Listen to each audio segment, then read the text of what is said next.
So I would also encourage, if someone actually wants to grow faster, just find someone who's already been there, done that. The key part here is when choosing a consultant, when choosing a coach, three things. Number one, does this person has the result that you want? You might have the best of the best of the best willpower, but if you're around the wrong people, you're just not going to grow. Make the judgment based on your experience, because what might work for someone else might not work for you. Sales is not about hard sell.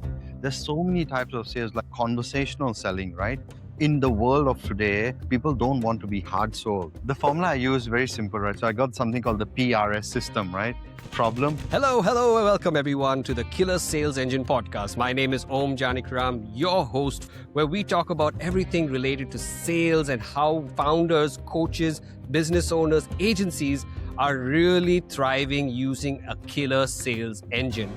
As you know, every time I come on the show, I bring on someone absolutely amazing for you guys to get a lot of insights. And today is no different. Ladies and gentlemen, the person that I'm going to bring on board over here is not only a good friend of mine, but a very established closer. Some would say some of the best in the world. He works with coaches, founders, and he ensures that you get a really good ROI on your sales, make sure that your predictable marketing systems, a lot more, and I'm sure you're not going to want to miss this episode.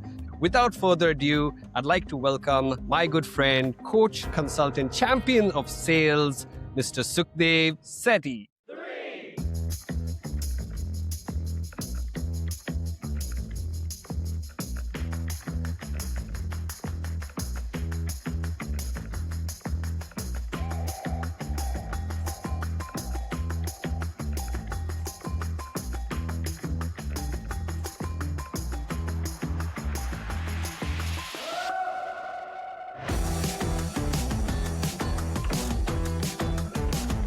Hey, good to see you. Thanks for having me here.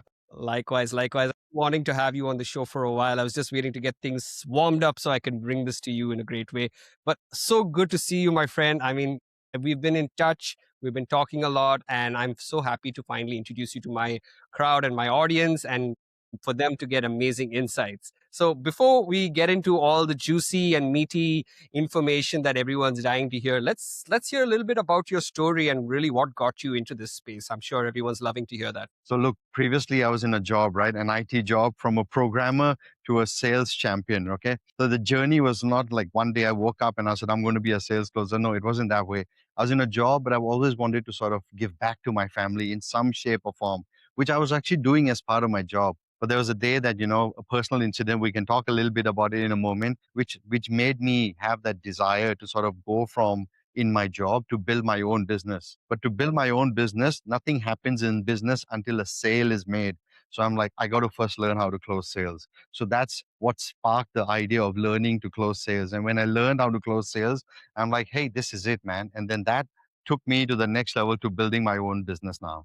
So literally, without sales, there's no business. That sparked the idea of actually learning sales. Amazing. So you started off as a programmer, then you moved into sales. I mean, that's quite a shift, right? And you said something very rightly, that without sales, there is no business. So can you talk a little bit about like how you started?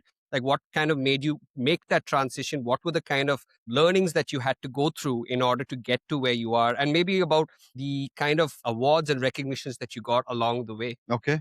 So I live in Australia. I'm born in Thailand, right? So I moved to Australia about 20 years ago.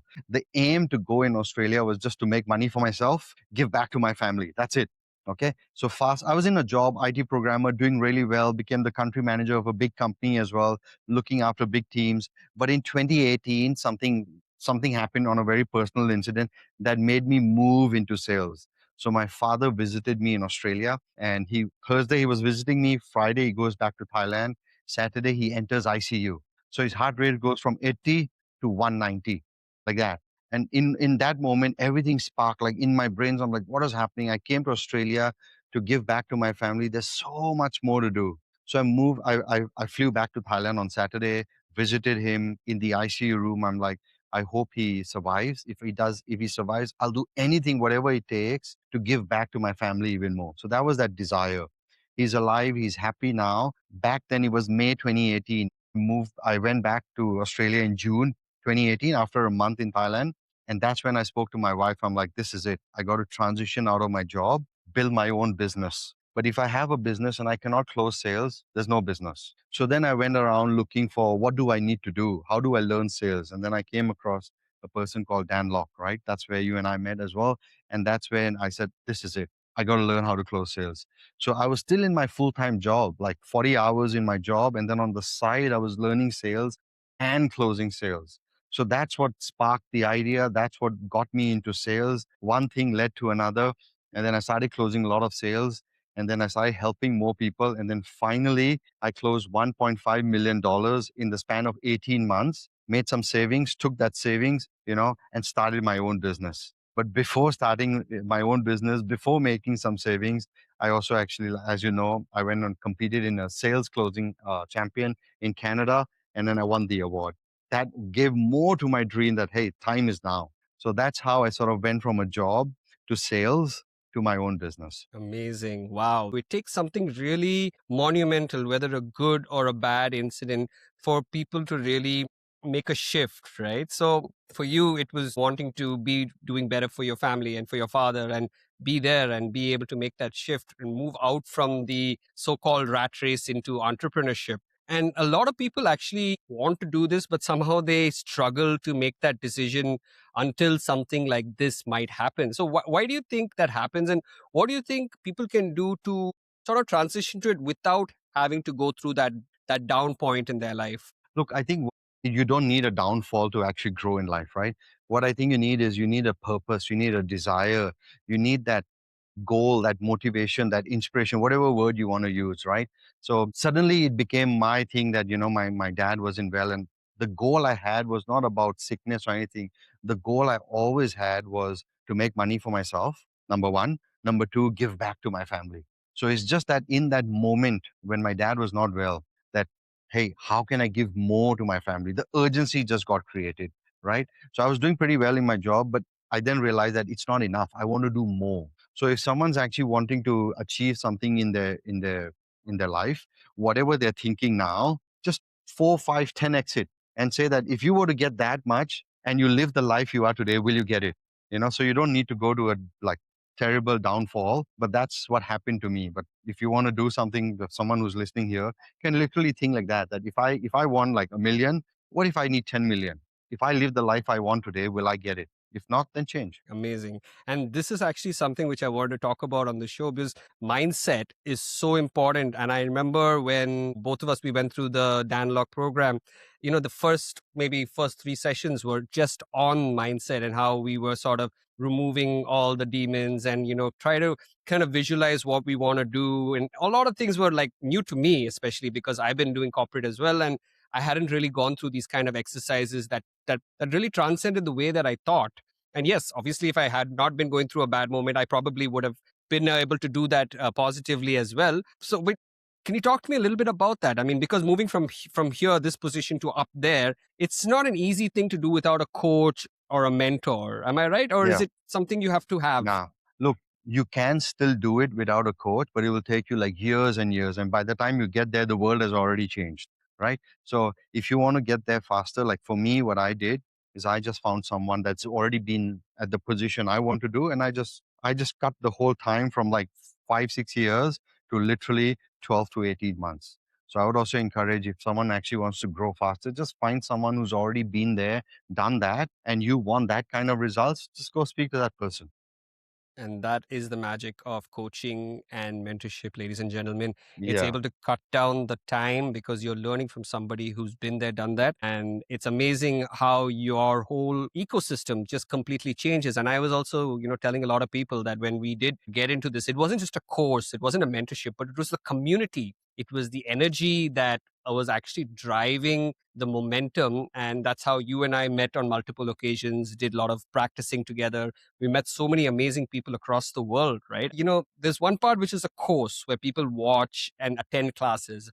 But what is your take on the importance of a community, the importance of people, pushing them up, accountability? How would you say that plays a big role in the time and investment that you have to make? Look, there's a phrase that I've learned, and I use this all the time. I'll re-quote that person. He says, your environment is stronger than your willpower, right? So you might have the best of the best of the best willpower, but if you're around the wrong people, you're just not going to grow. So the thing with community is when you're growing, if you're around people who are also growing, they will also have the desire, let's grow, let's grow, let's grow. So you get that internal motivation, inspiration, the dream gets created.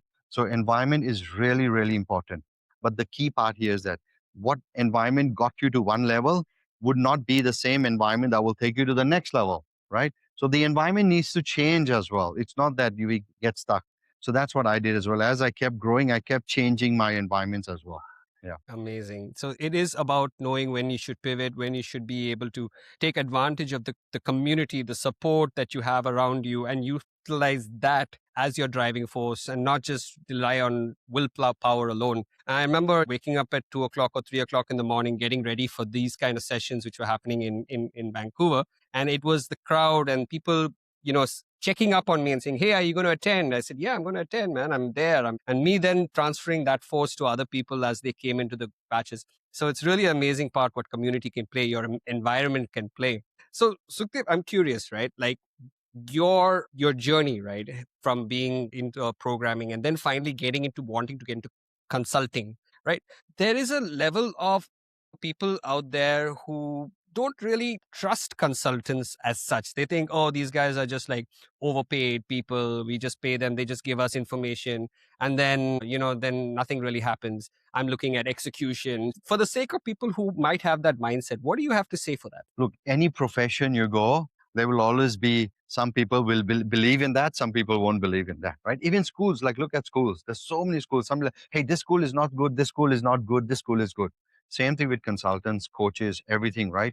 So I would actually say make the judgment, make the experience on your own experience. So it's like when you watch a movie, you're sitting two friends watching the same movie. One person will say, it's great. The other one will say, it's not great. But if everybody listens to the one that is not great, they might miss out the opportunity. So where I look at it is make the judgment based on your experience, because what might work for someone else might not work for you.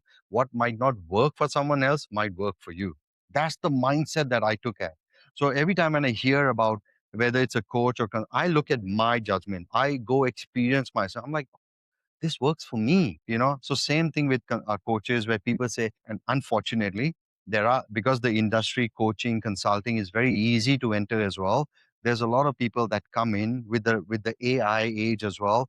They don't have enough experience, they go ask AI, they take the theory and they share it, right? So the key part here is when choosing a consultant, when choosing a coach, three things. Number one, does this person has the result that you want? Number two, does this person has the experience to get that result as well? Number three, can this person impart the knowledge? So if you look at these three things, what might not work for someone else will work for you. So that's how I take it, my take on consultants and coaches. Amazing. Yeah, those are really three important key ingredients definitely to ask yourself once you're getting into a coaching space. And this is something which I believe, you've been helping a lot of people do with regards to building a predictable sales engine, helping them, get the right people in and then helping them close the deal as well, right from end to end. And obviously, I know you work with founders as well as the CEOs, well, directly, and coaches as well. So tell me something, when it comes to building that team that surrounds them, right? At what point is it important for them to really say, okay, I think I'm going to focus only on XYZ while my team handles XYZ, right? Because initially, unless they know it themselves, it's typically a little bit of a challenge, right? Or what do you suggest is the best approach? So look, like any other skill in life, if you don't know enough to manage someone, you won't be able to manage that person. So a lot of people says, "Oh, it's not my role. Let me just get a team." But imagine this, right? You get a team, but you don't know how to actually coach them. You don't know how to mentor them. You don't know how to lead them.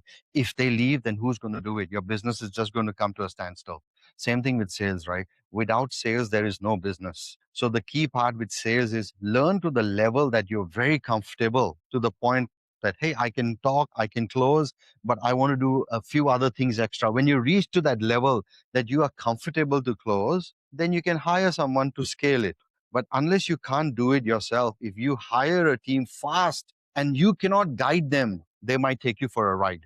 They'd be like, leads are not good, this is not good, that is not good, and then you'll go spend money in different areas, but it was not The leads were never not bad. It was just that they were not able to close. How would you know it if you didn't do it yourself? So I would say that before you hire a team, learn for yourself, right? Mm, Learn the skill to the level that you can now get someone without them fooling you. That's the point. amazing. Yeah. But I also come across this objection, and maybe you can help me how to handle this. Like a lot of people say, I'm not a sales guy. I'm a creative guy. I'm a technical guy. I'd like to leave the sales to somebody else while I focus on this. I'm not a people person. I talk too much, or I'm too abrasive. I'm not born for sales. So what do you say to people like that? If anybody says like that, hey, don't have your own business, go work in a job. Stop, full stop, right? If you want to build your own business, whether you are in productions, operations, you are in sales. Now, sales is not just about talking to a client and collecting money.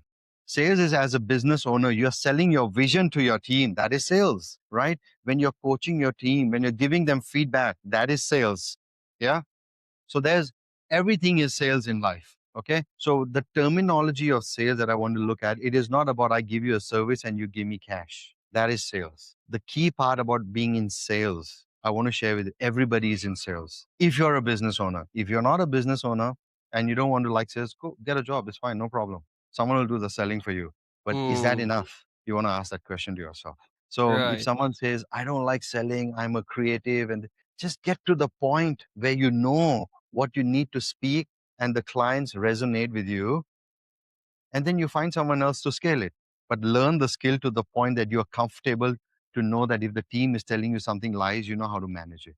Yeah, that's what Hmm. I would say. Amazing. What about the strategy where someone who is technical goes out and finds a co-founder who's non-technical, just knows how to sell, maybe gets a stake in the company, something like a Steve Jobs and a Wozniak kind of combination. Like I'm seeing that also in a lot of people. But again, those guys think that they are the king of sales. And when I'm finding problem with those kind of people is when we say going to recruit for them, they're like, no, this guy's got to be like this, he's got to be like that. He has to be selling like me. Unless you find someone who sells like me, I'm not going to let anyone in my team. And that's again another extreme, which cases which I come across. How do you deal with that? Look, sales, let's redefine sales again, right? Sales is not about hard sell, right? There's so many types of sales, conversational selling, right? In the world of today, people don't want to be hard sold. Hey, let's just have a conversation. And sales is all about building trust. If I come and talk to you and I can build trust in my way, that is sales, right? So the redefine of sales, I want to sales is about trust building. Everybody has their own way of building trust, right? So if you approach sales from a trust building approach, you will be able to sell. Where people cannot sell is they're like, I got to actually behave a different way. I got to talk a different way. I got to put on a show. I got to say the price a different way. I got to do that is fake. That is not. Mm, People are looking for authenticity. In fact, there's a research done. Take it with a grain of salt, but you can Google it. It's like most of the top CEOs in the world, most of the top business owners in the world, they're actually introverts. You don't even need to speak a lot. Just speak authentically, connect authentically, and you will sell. That's how I want it to mm. be, you know? Amazing. Yes, 100%.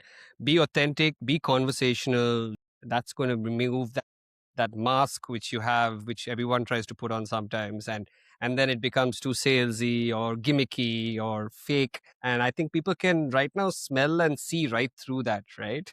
Like So right it's now, I'm amazing. talking to you. I'm actually in Thailand right now. Or you might hear some background noise, but Ah, that's okay. it's me talking to you at a very authentic level, right? Sometimes Yes. it's just this. Like I'm just being myself.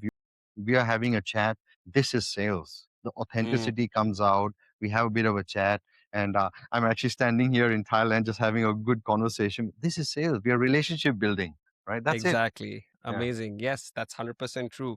yeah. Just building those and those multiple conversations and building that relationship is sales at the end of the day. It doesn't have to just be a one call close. But speaking of one call close, right? There are a lot of people out there. There are a lot of coaches, consultants, clients who are like, I want a one call close, one call closer, right? But I try to explain to them that it's not just about that one call, right? There's a lot more that goes on behind the scenes. Could you shed a Yeah. little light on that? Look, I'd say the one call closer, let's redefine it slightly. I want to go with the intention that the call, I'm going to do everything. I'm going to give extreme value. I'm going to solve all the problem. I'm going to give you everything I can in that one call. So you are able to make that decision in one call, right? And if you take that concept, every call I attend like that. So it's like every call, if I attend like that, you will actually get a call that closes, right? So every call is that one call. It's like that tagline in ClickFunnels, right? You're one funnel away. This is like you're one call away. Same approach if you go with that. So that's how I take it. In fact, the wrong way of doing is I'm going to have only one conversation and we're going to close the deal. It doesn't work anymore like that. Sales is a trust building process. If I come with every call that in this call, I'm going to maintain maximum trust, I'm going to build maximum trust every single call without actually letting the trust decrease, that's a one call close. So it's a concept, it's a Amazing. mindset that I approach every call. It could be the last call ever that I will have. I will approach that call keeping in mind that this is the call I will give the best value, maintain maximum trust, and the call will close. And if it doesn't close, the next call I will do the same thing, maximum trust, maximum value, till I get that one call that closes. Amazing. Maximum trust, maximum value. I think that's definitely the key words of what you just said, because I think that's where a lot of people are getting it wrong, selling features and benefits, thinking that that's what's actually pushing the sale along. Well, in fact, it is the trust, the credibility, the value that you're bringing, and being able to translate that effectively. It requires a certain Hmm. could you share a little light on what kind of structure someone, without giving away too much, what would be a structure someone should follow on a typical consultative call? Look, it's very simple. The key is if you keep in mind that I want to build trust, right? So before I build trust, instead of me, if I just keep talking, you're going to be like, what the hell's going on? I don't want to hear. I want to, you won't feel important, right? So if you approach from the call that you come and you sort of don't talk as much and just ask questions to find out, hey, what do you really want? Do you really want to solve this problem? If you don't want to solve, it's okay, no problem. But if you want to solve, hey, what is the result you want? If I understand these two things and I know that, hey, this problem I can absolutely solve for you, this result I can absolutely give for you. And if I show you the way that I can give you I can solve the problem, I can give you the results, and you're like, it makes sense, that's a sales. So the structure really is around approaching every call with, hey, do you have a problem that I can solve? Do you want a result that I can give? If yes, these two, let me show you how I can solve the problem, how I can give you the results. That's what we can do. If you don't have a problem that I can solve, I'll say, look, I'll pass it over to someone else, and that's fine. Does that make sense? Yeah. That makes a lot of sense. I think it's about having that real conversation, like you mentioned very clearly, and just saying what it is. I mean, we're here, we're on this call. Let's see whether it makes sense. Let me find out the problem that you have, and if you feel I can solve this problem, and if I feel I can help you, then let's do it. If not, there are many ways we can go from here. So that's something that's really key over here, rather than getting into trying to sell. Oh, we do this, we do that, we're so great, I'm so great. You know? And I hear this so much. The formula I use is very simple, right? So I got something called the PRS system, right? Problem, result, solution. You start with a problem, find out what their problem is, find out what their result they want, and then present your solution. People get it opposite. They talk about their solution first. Then it becomes very salesy. But if you talk about the client's problem and result first, the solution becomes the next logical step. Amazing. Great, Dave. So one very important thing that I talk about on this is, a lot of people have problems setting up teams, right? To build Yeah. up that engine. So once the founder is like gotten a good understanding of sales, operations, marketing, and now he's like, okay, I'm ready to scale. I'm ready to take it to the next level, right? What would you say are the important criteria, especially when it comes to a sales team, right? When it comes to recruiting them and then training them and then finally managing them from end to end, because this seems to be a process a lot of people struggle with, and I know that you're someone who specializes in this. Look, the building a sales team, the first mindset I want like people to have is the sales job. When you build a sales team, the responsibility of the sales is not only with the sales team, it is with the business owner as well. Okay. So the people that I see that get wrong is they build a team and they say it's no longer my responsibility, it's the team's responsibility. Then all of a sudden there's a lot of finger pointing. Oh, this person can't close, that person can't close. You'll never succeed as that. As a business owner, every team belongs to you. That's why, in the beginning, I said learn the skill to the level that you can manage people. Same thing with sales. The first role I'd say is as a business owner, when you hire a sales team, you are not giving your full responsibility away. It is at the end, the buck stops with you. If the team doesn't perform, the buck stops with you. That's the business owner. So if you come with that first mindset, then you will look like, what can I do as the business owner to help my team grow more? Now it looks at the team now. The second part, I look at the team. Does the team actually, are they getting good leads? Are they getting good coaching? Are they getting good support? Do they understand the offer? When you can look at all of this, if any of this is missing, then you teach the team. Do they understand the offer? Do they know how to speak to the sales, like the leads coming in, right?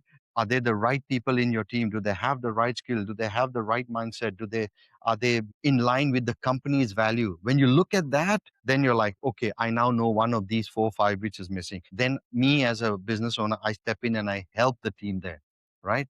But if you don't look at that, then you're just going to blame the team. You're going to have a lot of high turnover. You're just going to get frustrated. And then you're going to blame. Many people have agencies that come hire people for them. Then they end up blaming the agency without the buck stops with the business owner. It's not the agency, it's not the team. So that's what I want to actually sort of just want to put that message out there. Yeah. Yeah, it is very important. A lot of times people think that their hiring is going to completely do away with all the problems they have in life. And to a certain extent, it does alleviate the certain stress and gives them a lot back time back. But at the end of the day, like you said, the buck stops with them. And if they are not able to provide the right direction, if they're not able to actually inspire them to motivate them to grow, then it's just going to become a blame game and no one's going to be happy at the end of the day. I mean, this is something which most people don't, at least new founders don't know. People who have been in the game, maybe done a couple of businesses themselves, have learned this the hard way. How would someone who's new to this game understand this from a real, pain point? Look, a very good question. So I'd like to say, okay, no sugar coating, right? Sometimes the best way to learn is to actually be in the trenches. Okay. So the thing that for me, for example, when I was an IT programmer, how to become very good at sales is the fundamental that I have in my own philosophy is I was willing to be bad at something so I know how to become great at it. Right. So a lot of these founders, a lot of these business owners, a lot of these coaches, when they're building a sales team, they are not willing to give it a shot. And not every hire, this is a fact of life. Even Apple faces this, Microsoft faces this. Not every hire is going to be a great hire. In fact, a lot of the hires will be a bad hire because once you get the bad lot, you now know what not to look for, like what to look for that you don't want. So you can find the stuff that you really want. Without getting the bad stuff, you won't know what's good. So to answer your point is like it's the sort of the most raw way to become great at something. Yeah, I'm reminded of this quote: every master was once a disaster. Yeah. So, True, you true, have true. you have to start somewhere before you can actually master, and that's by going into the trenches, making as many mistakes as possible, even if they're expensive ones. But then again, there's always a consultant or coach who can probably shorten and give you a little bit of insight before everything goes to upside down also. So that's always option number two. Option number one, do it yourself. Two, find a coach or mentor like Dev Sethi to help you out on that. Right. Awesome. Now, when it comes to training, right? Everyone has so many different training systems out there. There's spin, there's band, there's the closer, there's, like you said, also PRS. There's so many ways that people have training systems. And I know at the very root of it, at the end of the day, it is about, having a conversation. But there are people who say, no, you got to follow my system. Like they must have learned a whole system previously. And then they come into the new company and they say, no, you got to follow my system. You have to ask these questions. You have to ask it in this way. Only if you get the pain can you move to the next part. Or we don't want any pain. Don't worry about the pain. Just go straight to the next part. So it really confuses. I feel it confuses the salesperson, the closer, as to, hey, I may have spent lakhs and lakhs of rupees learning the skill in a certain way. Now you're coming and telling me to do it in a completely opposite way. So how does one, as a trainer or a coach or a consultant, help an A player get adapted to a new system which works for the company but may not work for that A player? Yeah. I think this is a brilliant question. It comes to the point where when you start teaching from tactics, like, hey, this technique, you will always be looking at what system, and then, hey, follow this. But if you go down at the root, and this is where the principles thinking comes in, where you look at the foundation, the concept, right? So let me give you an example. Like, suppose you have a business, right? And if nobody knows about your business, you don't have a business. So the principal thinking is, how can I get maximum people to know about me? That's the principal thinking, right? The next level above that is, what can I do to get people to know me? So maybe the fundamental is, I need to actually get people to know me. Now, how do I get people to know me? Is now maybe I do a Facebook ad, maybe I do a one-on-one, maybe I do a network marketing, a network event. There are multiple strategies. Now, the techniques that are used for every strategy is different, correct? Face to face is different, on the phone is different. Same thing with sales. When you are looking at multiple systems, they are actually at the tactic levels. But if you go down low, it's about, yes, it's about relationship, it's about actually conversation. That's the principles. Now, whether problems come first, results come first, it depends from people to people as well. But the mindset, the concept is, I need to understand what the problem is. I need to understand what the results is they want. You can swap it around.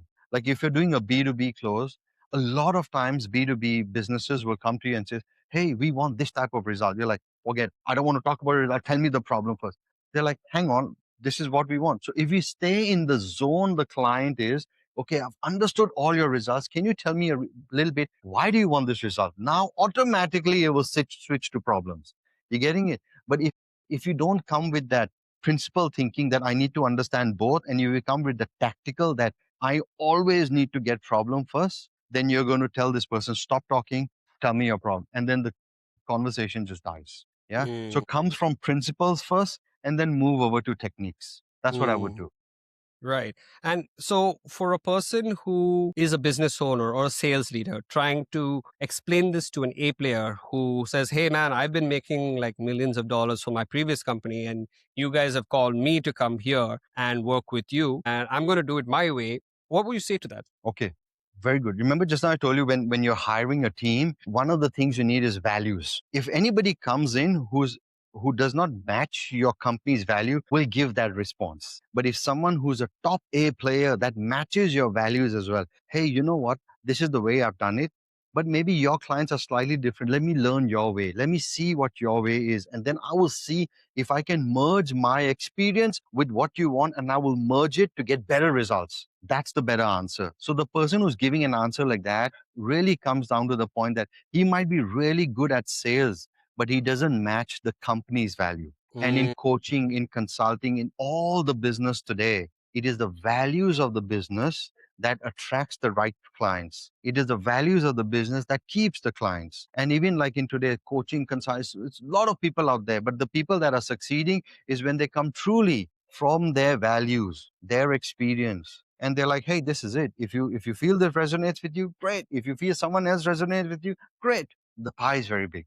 So to answer your yeah. question, if someone comes from that, it's a mismatch of values, not the right person to have in the team. So that's an amazing question to probably ask at the stage of interviewing, to probably gauge how they might be able to, how they might react to new systems, new processes, and to see what would be a future. Because a lot of people, they say, oh, there's a high attrition in sales, there's a high attrition in sales. And what I believe is that there's usually a mismatch in the hiring time, that you probably are rushing your hires and just bringing anyone to the floor and everyone to the floor and just saying, okay, if they get sales in the first week, then they're in. If not, then they're out. Correct. So Yeah. sales culture is something I wanted to talk to you about, because at the end of the day, someone coming into a sales team, there is a sales leader most likely, or the founders taking care. There's a certain cadence that people are following, coming from one morning huddles, giving their KPIs, recording their calls. That's like basic hygiene, you could say. But what do you say is like the culture of bringing out a winning sales team? Look, when being two things, culture is number one, like value is number one. Number two is the training that you give them, the skill set. Without the values, skill sets mean nothing. Yeah. So these two things, values, skill sets. Third part is experience. You want to bring someone not only with the skills, but also with the experience. But without values, these two means nothing. So to bring a great team, three things: values, skills, experience. And then automatically the culture will start to develop, Yeah. or is the So culture something that comes from the founder that he so has the to the instill? culture is the values. The culture is the values. Okay. So when we talk about what values are, it's actually the when we talk what cultures are, it's values. So like for example, you and I, the reason we connect well is there are certain values that you hold very dear that overlaps with my value. That's why we connect instantly. Mhm. Where we don't connect instantly in areas and I got to learn about your value, you got to pivot to my value, and then we find a sweet spot, right? That's what it is. Yeah, culture is built on values, and skills and experience can be learned. Amazing. Yeah, That's that's great. what I found when I've actually been training CEOs around the world. And it also has to stem as something that people will be kind of doing even without, like, the showcasing the values even without the CEO or the HR having to send memos down and saying, okay guys, this is our culture, we got to be like this, we got to be like that. I mean, there was a sales team that I was working with, and they were consistently late, and I realized that the owner also was consistently late. It And won't work. do you feel that because they saw, okay, the owner is coming late, that culture of coming late to meetings was sort of brought down the line? Correct. Is that what So we're talking about here? 100%, 100%. Value starts from the top, right? If I'm the business owner and I don't live my values, nobody will live. But if I'm the business owner and I live my values, everybody will live. And when I give feedback based on values as well, plus skills, plus experience. So they usually, at this point of the conversation, I go for a rapid fire round. So whatever comes to your mind, just shoot the word out. If you want to explain why, feel free. And yeah, this is usually the last segment of this thing. So I'm excited to hear your answers. So let's shoot this. Favorite book? Art of war. Wow. Okay. Why? Any reason? I think it's all about strategy. Business is all about strategy. So it's a multiple time read. It's very tough to read it, very tough to understand. But I think it's actually good. And one of the things in the art of war, it talks about exactly this: how the leader looks after the team as well. Amazing. Favorite personality, living or dead? I think my dad. Hmm. Yeah, Amazing. So he's really inspired you in a lot of ways. absolutely, 100%, man, 100%. Like so many ups and downs. He's built multiple businesses. His energy is like amazing. Yeah, so he's my role model. Definitely, 100%. Great. Now the question: if you were stranded on an island, or just like taken and said, "Hey, you're going on this island for like 7 days, and you could take only one thing," what would that be? You're gonna laugh at me, but you know what? If I could have like chocolates and chocolates and chocolates, that would be awesome, right? Yeah, Yeah, it's a dopamine hit for sure that way. Great, great. Now I know what to get you and send to you as a present for the next time. Great. And finally, what are your words of wisdom for aspiring business owners, coaches, sales leaders, agencies? What would be your words of wisdom to them? I think be willing to be bad at something so you learn how to become great at it. And that you'll realize what it takes to become amazing. Many people don't give themselves a chance to give a try because they don't want to look bad in front of someone. If you're willing to look bad for a short moment, you'll be great in the long term. All right. Thank you so much, Sukhdev. It's been absolutely amazing. I'm really, really excited for this show, and I really look forward to seeing you in the very, very soon. My name is Aum Janakiram, and I thank you so much for watching and enjoying yourself over here. Have an absolutely fantastic day ahead.